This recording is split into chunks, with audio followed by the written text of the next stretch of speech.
प्रभु के नाम की स्तुति हो। हमारा विषय है मत्ती उसका 8 अध्याय 18 से 22 वचन तक, यीशु का चेला बनने का मूल्य क्या है, या यीशु का चेला कैसे बन सकते हैं, कौन बन सकता है। हाँ जी। यीशु ने जब अपने चारों ओर एक बड़ी भीड़ देखी तो झील के उस पार जाने की आज्ञा दी। तब एक शास्त्री ने पास आकर उससे कहा, हे गुरु, जहाँ कहीं तू जाएगा मैं तेरे पीछे हो लूंगा। यीशु ने उससे कहा, लोमड़ियों के भट्ट और आकाश के पक्षियों के बसेरे होते हैं, परंतु मनुष्य के पुत्र के लिए सिर धरने की भी जगह नहीं है। एक और चेले ने उससे कहा, हे प्रभु, मुझे पहले जाने दे कि अपने पिता को गाड़ दूं। यीशु ने उससे कहा, तू मेरे पीछे हो ले और मुर्दों को अपने मुर्दे गाड़ने दे। परमेश्वर का वचन क्या कहता है? यीशु ने जब अपने चारों ओर एक बड़ी भीड़ देखी तो झील के उस पार जाने की आज्ञा दी। किसको आज्ञा दी? अपने चेलों को। कैसे?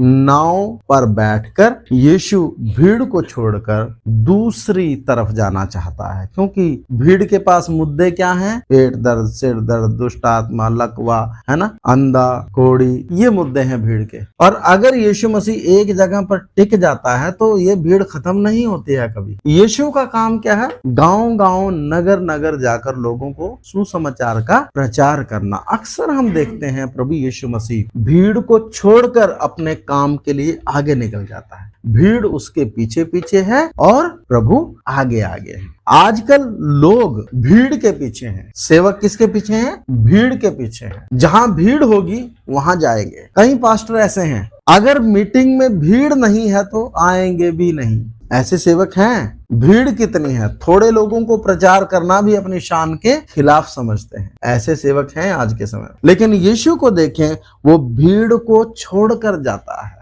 और जिधर यीशु जाता है भीड़ उधर आती है। जब वो पार जाने पर है, नाव में बैठने की तैयारी में है, चेले नाव तैयार कर रहे हैं, तब एक शास्त्री जो वचन का अध्ययन करने वाला है, जो वचन को सीखने वाला है, उस शास्त्री यीशु मसीह से अचानक बोलता है, हे गुरु, जहां कहीं तू जाएगा मैं तेरे पीछे हो लूंगा। क्यों ऐसा बोलता है? पीछे होने का क्या मतलब है? वो यीशु मसीह का चेला, यीशु मसीह का शागिर्द या स्टूडेंट बनना चाहता है, क्योंकि उसके अंदर वचन सीखने की क्या है? इच्छा है। और यीशु मसीह एक बेहतरीन वक्ता है। लोग उसके उपदेशों से चकित होते हैं। उसके सामने फरीसी और शास्त्री जो विरोध में जितने भी सवाल करते थे, उन सब का सटीक और मुंह तोड़ जवाब देने वाला कौन? प्रभु यीशु मसीह। लेकिन यही सब बातें सुनकर यीशु मसीह की इस शास्त्री के अंदर लगा कि ये ऐसा परमेश्वर के वचन को जानने वाला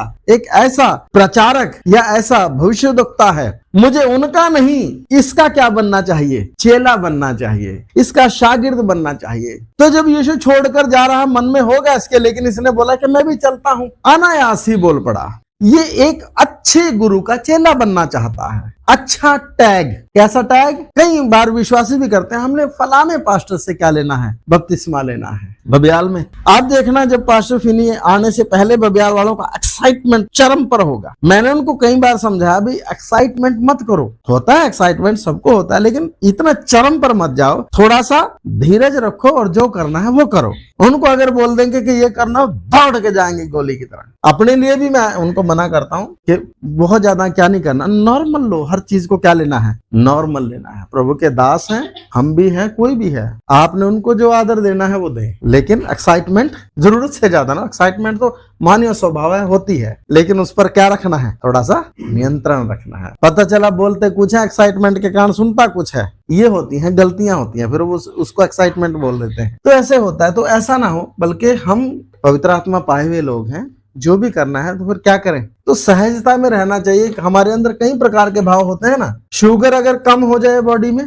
तो भी बीमारी है, अगर ज्यादा हो तो बैलेंस जरूरी है शरीर में, सोच में, कामों में, है ना। वो एक चीज होना जरूरी है। तो ये अनायास ही बोल पड़ा है। यीशु बैठकर जा रहा है, हे प्रभु, हे गुरु, जहां कहीं तू जाएगा मैं तेरे पीछे हो लूंगा। ये बिना गंभीरता को समझे, संभवतः इसके अंदर अच्छा ज्ञानी होने की क्या है? इच्छा है, क्योंकि शास्त्री है ना। अब एक बात देखिए, कोई नाई होगा, उसकी नजर कहाँ रहेगी? नाई का, हेयर ड्रेसर का कोई काम करता है, आम समाज में वो जब चलता है तो उसकी नजर कहाँ रहेगी? वो लोगों के बाल ही देखता रहता है ना। दर्जी होता है, उसकी कपड़ों पर नजर रहती है, कैसा कपड़ा है, नया फैशन आया है, पुराना है, कौन किस तरह का कपड़ा डाल रहा है, क्योंकि वो उसके किससे जुड़ा है? प्रोफेशन से। उसकी मेंटालिटी वैसी हो जाती है। मोची होगा तो जूते ही देखता रहेगा, उसकी नजर नीचे रहेगी। जैसा एक व्यक्ति का क्या होता है, सोच होती है, काम होता है, उसका प्रभाव उसके व्यक्तित्व पर भी पड़ता है। ये शास्त्रीय वचन को सीखने वाला व्यक्ति है और ये बेहतरीन शिक्षा पाना चाहता है, और उस शिक्षा को पाने के लिए यीशु के पीछे आना चाहता है, क्योंकि यीशु मसीह दुनिया का सबसे बेहतरीन शिक्षक है, आना चाहता है। तब यीशु ने इसको क्या जवाब दिया? पढ़ें जरा 20। यीशु ने उससे कहा, लोमड़ियों के भट्ट और आकाश के पक्षियों के बसेरे होते हैं, परंतु मनुष्य के पुत्र के लिए सिर धरने की भी जगह नहीं है। ये सच है। लोमड़ियों के भट्ट और आकाश के पक्षियों के क्या होते हैं? घोंसले, पर मनुष्य के पुत्र के पास सिर रखने की जगह नहीं है, क्योंकि वो लगातार सेवा में चल रहा है। वो कब कहाँ टिकेगा कोई पता नहीं है, कब कहाँ वो ठहरेगा कोई आइडिया नहीं है। अक्सर जब ये शागिर्द बनते हैं शास्त्रियों के, जो फरीसियों के शागिर्द बनते हैं वचन सीखने के लिए, शास्त्री बनने के लिए, विद्वान बनने के लिए, हैं, पवित्र शास्त्र के जानकार बनने के लिए, आजकल भी तो है ना, बीटेक है, एमटेक है ना, इनके लिए इंस्टीट्यूशंस बने हुए हैं। बाइबल का ले लीजिए, सीटीएच, बीटीएच, डीटीएच, इनके लिए भी क्या बने हुए हैं? संस्थान बने हुए हैं। अब इसका ऐसा है कि ये जो फरीसी हैं, जो उस समय के जो, जैसे पौलुस ने गमलीएल के कदमों में बैठकर सीखा है, इस प्रकार ये किसी इंस्टीट्यूशन में या किसी ऐसी जगह पर बैठकर सीखते हैं। अब यीशु मसीह ने इसको क्या जवाब दिया है? भाई जैसा तू सोचता है ना, मैं उस तरह का क्या नहीं हूं। मेरे पास तो सिर रखने की जगह नहीं, कहां बैठकर सीखोगे? आप समझ रहे हो यीशु मसीह का उसको जवाब क्या है? सीखना चाहते हो, परमेश्वर के वचन को समझना चाहते हो, लेकिन जैसे तुम अब तक जिस मेंटालिटी के साथ तुम क्या करते आए हो, सीखते आए हो, जिस सुविधाओं के साथ तुम सीखते आए हो, कोई ऐसा कोई इंस्टीट्यूशंस का सुविधा है ना, उठने बैठने खाने का सुविधा, रहने का सुविधा मेरे पास नहीं है। क्यों? आज यहाँ है, कल वहां है। पता चले सतावट अगर ज्यादा बढ़ गया, विरोध ज्यादा बढ़ गया, या लोकप्रियता ज्यादा बढ़ गई, तो एक जगह से किधर चला जाता है? दूसरी जगह चला जाता है। कई बार जंगलों में रहना पड़ता है। तो यीशु मसीह ने उसको जवाब दिया। आजकल तो हर चीज जगह मेन्यू बने हुए हैं। क्या बने हुए हैं? मेन्यू, टाइम टेबल खाने के। यीशु मसीह के साथ है कोई खाने का टाइम टेबल? चेलों को यीशु मसीह ने खुद ही भेजा था। सुखार नगर का जो तट है कुएं का, है ना, सामरिया में, खुद ही भेजा था यीशु मसीह ने चेलों को रोटी लेने के लिए। ठीक, चेले आए रोटी लेकर। अब यीशु मसीह वचन प्रचार कर रहा था, ले गुरु कुछ खा ले, क्योंकि गुरु खाएगा तभी चेले खाएंगे। अब गुरु क्या कहता है? मेरा भोजन यह है, बाकियों को भूख लगी है। और यीशु कहता है मेरा भोजन ये नहीं है। आप बताइए, अब यीशु तो 40 दिन का भी क्या रख सकता है? उपवास रख सकता है। अब तुम्हारा क्या होगा? तो यीशु के पीछे चलना कोई सहज बात, मतलब जो सोचकर तुम मेरे पीछे आना चाहते हो, ऐसा कोई प्रबंध मेरे पास नहीं है। मेरी उसकी सेवकाई अलग है। वो कोई शास्त्री फरीसी नहीं है। वो वचन को एक्सप्लेन नहीं करता है, वो वचन को पुराने नियम से नए नियम में क्या कर रहा है? परिवर्तित करके दे रहा है। वो अधिकारी है, वो सर्वाधिकारी होने के कारण क्या कहता है? तुमने सुना है, परंतु मैं तुमसे कहता हूं। उसके पास ये अधिकार है। जैसे यीशु बोलता, दुनिया में कोई और बोल ही नहीं सकता। मैं सेवक हूं, आप भी किसी को प्रचार करते हैं, तो हम लिखे हुए के अंदर रहते हैं, उसके अर्थों को समझते हैं। यीशु क्या करता है? उस अर्थ को क्या करता है? शारीरिक व्यवस्था को आत्मिक व्यवस्था में परिवर्तित करता है। यह अधिकार दुनिया में किसी और के पास नहीं था। यीशु ने जो किया, तो शिक्षक तो वो उत्तम है, सर्वोत्तम है, लेकिन उसके पीछे जब चलना है तो साधारण मानसिकता के साथ चल नहीं सकते। चेले जब यीशु मसीह के पीछे आए हैं तो घर बार हर चीज छोड़कर ना आए हैं। 21 पढ़ें जरा। एक और चेले ने उससे कहा, हे प्रभु, मुझे पहले जाने दे कि अपने पिता को गाड़ दूं। यीशु ने उससे कहा, तू मेरे पीछे हो ले और मुर्दों को अपने मुर्दे गाड़ने दे। हाँ, एक और चेले ने, अब ये बाहर का व्यक्ति नहीं है, ये यीशु मसीह के पीछे चल रहा है, ये उसका शागिर्द बना हुआ है। आप इस चीज को याद रखें, 12 चेलों के अलावा भी यीशु मसीह के बहुत से शागिर्द थे। सिर्फ 12 चेले ही नहीं थे, 12 जो चेले थे वो तो प्रेरित के तौर पर नियुक्त किए गए थे। और बहुत से चेले थे जिनमें 70 तो वापस भी मुड़ गए थे। तो यीशु मसीह के शागिर्दों की संख्या कम नहीं थी। अब एक शागिर्द है, एक चेला है, घर बार ये सब छोड़ के आ गया, यीशु मसीह के पीछे चल रहा है। लेकिन चलते चलते है शब्द लिखा, एक चेले ने, दोबारा पढ़ो जरा, एक और चेले ने जो यीशु मसीह को फॉलो कर रहा है, चल तो रहा है यीशु मसीह के पीछे, लेकिन चिंता है, घर छोड़ के आ गया, हिस्से की चिंता है, कहीं पीछे मेरे भाई कब्जा ना कर ले। क्या बोलता है, पढ़ें जरा दोबारा। एक और चेले ने उससे कहा, हे प्रभु मुझे पहले जाने दे कि अपने पिता को गाड़ दूं। यीशु ने उससे कहा, तू मेरे पीछे हो ले और मुर्दों को अपने मुर्दे गाड़ने दे। हाँ, तू मेरे पीछे हो ले और मुर्दों को अपने मुर्दे गाड़ने दे। इसके दिमाग में क्या है, चल रहा है यीशु मसीह के पीछे, दिमाग में क्या है, कहीं मेरा हिस्सा तो नहीं खत्म हो जाएगा पीछे। मैं पहले अपने बाप मरने की हालत में नहीं है, बाप घर में ठीक है, मुझे जाने दे कि अपने पिता को गाड़ दूं। मरा नहीं है इसका बाप, जिंदा है, एक जाकर घर में रहेगा, बाप बुजुर्ग होगा जरूर, जाकर घर में रहेगा, बाप को गाड़ने के बाद संपत्ति में जो अपना हिस्सा है उसको सेव करने के बाद फिर आऊंगा मैं प्रभु। चिंता ये लेके चल रहा है। और यीशु मसीह ने क्या कहा, लूका 14:26, यदि कोई मेरे पास आए, हाँ जी, कहाँ, पीछे नहीं, पास भी आना है, यीशु की प्रेजेंस में, यीशु की उपस्थिति में रहना चाहता है, तो मेंटेलिटी क्या होनी चाहिए, पढ़ लो जी। यदि कोई मेरे पास आए और अपने पिता और माता और पत्नी और बच्चों और भाइयों और बहनों वरन अपने प्राण को भी अप्रिय ना जाने, तो वह मेरा चेला नहीं हो सकता। हाँ, मत्ती 10 अध्याय उसका 37 और 38। जो माता या पिता को मुझसे अधिक प्रिय जानता है वह मेरे योग्य नहीं, और जो बेटा या बेटी को मुझसे अधिक प्रिय जानता है वह मेरे योग्य नहीं, और जो अपना क्रूस लेकर मेरे पीछे ना चले वह मेरे योग्य नहीं। तो यीशु के पीछे छोड़कर ही नहीं चलना, बल्कि दुख उठाकर भी क्या करना है, चलना है। और मनुष्य स्वभाव ही से सुखों का सेवन करने वाला है। दुख नहीं, क्या चाहिए, सुखों के लिए क्या चाहिए, पैसा चाहिए। सुख भोगना है तो क्या चाहिए, और दुख भोगना है तो बस क्या नहीं चाहिए, क्या नहीं है तो दुख अपने आप ही क्या हो जाएंगे। पैसा नहीं है तो जीवन में दुख बोलने से फिजिकली व्यक्ति हर चीज के लिए क्या हो जाएगा, टायर्ड हो जाए। और हमें टायर्ड रहना क्या नहीं है। आपने देखा होगा बस में या ट्रेन में जब भीड़ होती है तो हमें कहीं इतनी सी सीट मिल जाए ना, वहीं हम टिक के बैठ जाएंगे, होता है। और कई बार ऐसा होता है कि जब सीट नहीं होती ना तो बोलते हैं देखो सबने चले ही जाना है, यहाँ किसी ने रहना थोड़ी सी सीट दे दो। तो बड़े उस टाइम क्या हो जाते हैं, उपदेश देने लग जाते हैं, और उपदेश देकर ये बच्चा है देखो बुजुर्ग है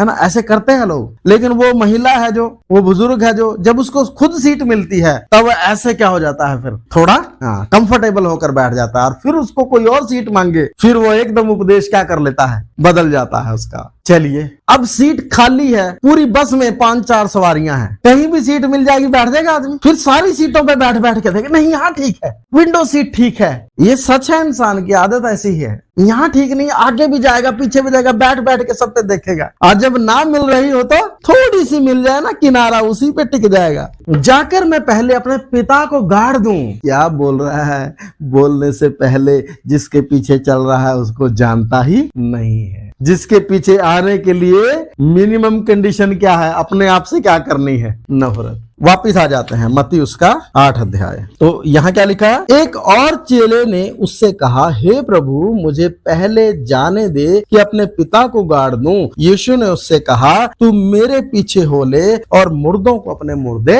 गाड़ने दे। ये चेला यीशु मसीह के पीछे चल जरूर रहा है, लेकिन यीशु मसीह के पीछे चलने का मूल्य क्या है इसको आइडिया नहीं है। यीशु के पीछे चलते समय में इसके मन में चिंता क्या है, पीछे परिवार में जो हिस्सा है वो कहीं इसके हाथ से ना निकल जाए। उस हिस्से को पक्का करके घर में जाकर रहेगा। बुजुर्ग बाप आजकल 1-2 साल में मरेगा, उसके बाद ये अपना हिस्सा सेव करके फिर यीशु के पीछे आएगा। और यीशु मसीह ने क्या कहा, जो कोई हल पर हाथ रखकर पीछे देखता है वो मेरे योग्य नहीं। तो ये चेला यीशु को जैसा देखकर सोचकर समझकर चलना था वैसा नहीं चल रहा है। इसलिए यीशु मसीह ने इसको बोला कि नहीं, ऐसे नहीं, मुर्दों को अपने क्या गाड़ने दे, मुर्दे गाड़ने। मतलब जो आत्मा में मुर्दा हैं वो शरीर में मुर्दों को गाड़ते रहेंगे, लेकिन तू मेरे पीछे हो ले। तो इससे यीशु मसीह एक और चीज साबित कर रहे हैं कि तुझ में जीवन है, क्योंकि यीशु मसीह की शिक्षाओं से प्रभावित होकर और सच्चे मन के साथ यीशु मसीह के पीछे आया तो है, लेकिन कई चिंताओं में घिरा हुआ है पीछे प्रॉपर्टी की।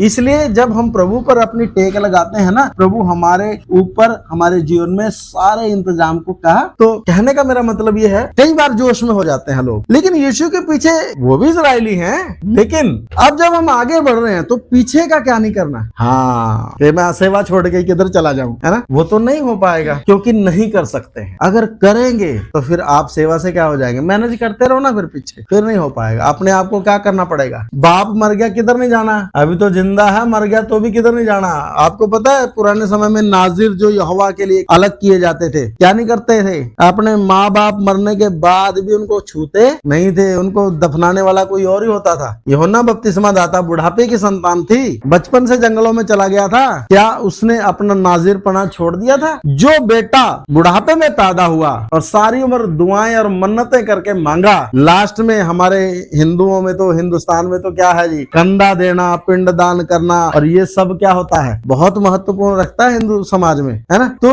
अगर कोई लड़का अपने बाप को कंधा भी ना दे पाए तो इसका मतलब वो तो है ही नहीं। नाजिर बन गया परमेश्वर की सेवा के लिए, याजक का बेटा, याजक पूरी जिंदगी परमेश्वर की सेवा की, विरोधी नहीं है। ये जकरिया कौन था, जकरिया और एलिशिबा दोनों क्या थे, धर्मी थे, लेकिन यूहन्ना जो उनके घर में परमेश्वर का नबी पैदा हुआ है, ये नबी अपनी बुलाहट से हटने वाला नहीं है। जकरिया और एलिशा को आप क्या समझते हैं कि उसने छुआ होगा। कई बार परमेश्वर की अपेक्षा हमसे वैसी ही होती है। वचन कहता है हमने प्रेम इसी से जाना कि उसने हमसे प्रेम किया और हमारे लिए अपने प्राण को दे दिया। तो परमेश्वर के जो मापदंड है ना, वो मानवीय भावनाओं से कहीं ज्यादा क्या है, ऊपर है। आपका जायदाद, आपकी प्रॉपर्टी, आपका हिस्सा, आपका ये भावनाएं, आपके एक दूसरे के प्रति जो इमोशनल अटैचमेंट्स होते हैं, उनसे कोई मतलब नहीं रखता परमेश्वर। परमेश्वर मतलब रखता है किससे, अपने उद्देश्यों से, जिसके लिए चुना है, जिसके लिए बुलाया है। परमेश्वर हमारी तरह भावुक नहीं है, करुणामयी है, लेकिन करुणा किस पर करेगा, हाँ जी, जो उसके मापदंडों में उस लेवल पर जाकर अपने आप को सरेंडर करता है। हर किसी पर परमेश्वर करुणा भी नहीं करता है, ठीक है जी। यीशु ने उससे कहा तू मेरे पीछे हो ले और मुर्दों को अपने मुर्दे गाड़ने दे। स्पष्ट संदेश है, पीछे जाना नहीं है, किधर ही आना है, मेरे पीछे आना। चेला बन गया, चेले की तरह चल, पीछे मत देख। हल पर हाथ रखकर किधर नहीं देखना, पीछे नहीं देखना। जैसा बोला यीशु ने चेलों को वैसा ही स्ट्रिक्टली। अच्छा, यीशु चेलों के साथ स्ट्रिक्ट रहता था या, हाँ जी, गुस्सा होता था, गुस्सा होता था, डांटता था बुरी तरह। बस वचन में ये नहीं लिखा, कहीं मारा भी है, बुरी तरह डांटता था। हे अविश्वासी और हठीले लोगों, मैं तुम्हारे साथ कब तक रहूं और तुम्हें सहता रहूं। मुश्किल हो जाता था, क्यों, वो इकलौता है जो पिता को जानता है। हम गड़बड़ियां क्यों करते हैं, क्योंकि हम पिता को जानते नहीं है, उस पवित्रता को जीने वाला है। उसने ईश्वरत्व का इनकार जरूर किया है, लेकिन ईश्वर से अनभिज्ञ नहीं है। पूरा पूरा मनुष्य होकर ईश्वर को जानते हुए चल रहा, इसलिए अपनी माँ को बोलता है हे नारी, मुझे तुझसे क्या काम। इसलिए जो उसके पीछे आए उसको बोलेगा जा पहले बाप को क्या कर ले, क्योंकि आज्ञा में लिखा है, 10 आज्ञाओं में से एक में लिखा है अपने माता पिता का क्या कर। अन्य जाति तो क्या बोलते हैं, माँ बाप की सेवा ही क्या है जी, है परमात्मा की सेवा। जिसके लिए जो मुश्किल होता है उसी को वो धर्म बना लेता है, गृहस्थ जीवन। क्योंकि शादी के बाद झंझट होते नहीं होते, है ना। अकेले आपको थोड़ी है, उनको भी है। हर किसी को क्या होते हैं, झंझट होते हैं। तो जो चीज मुश्किल लगती है उसी को लोग सिद्धता का प्रमाण मान लेते हैं, लेकिन नहीं, परमेश्वर ने जो नियम ठहराए वो अपने नियमों के अनुसार ही व्यवहार करता है। सो हम इस चीज को देखें, जब हम प्रभु के पास आए हैं, हम किसी टैग को लेने के लिए, या कईयों को शौक होता है मैंने अच्छा वक्ता बनना है, मैंने अच्छा प्रचारक बनना है। आपका शौक पूरा करने के लिए परमेश्वर की सेवकाई नहीं है। कईयों को होता है शौक। कई बार मैं देखता हूँ कि माइक लगा के फोटो खिंचवाते हैं। इतने बड़े वक्ता भी नहीं है कि माइक सामने दिखेगा, और हम अक्सर माइक के साथ रहते हैं, इसलिए माइक चलो बीच में आ ही गया फोटो में। नहीं, स्पेशल माइक को क्या करते हैं, कभी कभी माइक होता है जब कहीं चलो थोड़ी सी बड़ी कन्वेंशन हो गई, है ना, तो माइक साथ में लगा के फोटो खींचते हैं, फेसबुक पे डालते हैं, डीपी लगाते हैं, है ना। तो थोड़ा सा उससे आइडिया लग जाता है कि भाई साहब को वक्ता के तौर पर दिखने का बड़ा क्या है, शौक शौक है। तो शौक पूरा करने के लिए क्या नहीं है? सेवकाई नहीं है। सेवकाई तो परमेश्वर की मर्जी को पूरा करने के लिए है, और परमेश्वर की मर्जी पूरी करनी है तो अपनी मर्जी के अनुसार चल या सोच नहीं सकते हैं। इसलिए ये जो दो लोग हैं, ये दोनों प्रकार की सोच को दिखाते हैं कि अच्छा ज्ञानी, अच्छा वक्ता होने के लिए प्रभु के पास ना आए। प्रभु का जो सेवकाई का स्टैंडर्ड है वो असुविधाएं और असहजताओं को अपने में रखता है, ठीक है ना। ऐसा नहीं कि कहीं पढ़ के इंस्टीट्यूशन में आप लेक्चरर लग गए, ये नहीं है प्रोग्राम, ठीक है जी। जिस शिक्षक के पास सिर रखने के लिए जगह नहीं है, वो चेले का भविष्य भी वैसा ही होना है। दुआ करें, आइए दुआ करें। बातें इसमें बहुत है, लेकिन मैं इसमें ही सीमित रहना चाहता हूँ विषय के अनुसार। प्यारे खुदावंद, धन्यवाद करते हैं आपने दिए गए सौभाग्य के लिए। कुछ समय आपके वचनों को सीखा प्रभु, होने दे हमारे जीवन में प्रभु जी वो कष्टों से भरे हुए अनुभवों को हमेशा हम अपने जीवनों में लेकर चलने के लिए मन बनाएं, क्रूस उठाकर चलने के लिए मन बनाएं, हल पर हाथ रखकर पीछे ना देखें, क्योंकि हम में से हर एक याजक है, हम में से हर एक गवाह है, हम में से हर एक व्यक्ति परमेश्वर का सुसमाचार प्रचारक है। प्रभु जी, मैं विनती करता हूं आपकी सिद्ध इच्छा को अपने जीवन में जानकर पूरा करने के लिए प्रभु जी संकल्प के साथ आगे बढ़ने के लिए हमारी सहायता कर। आदर महिमा आपको सौंपते हैं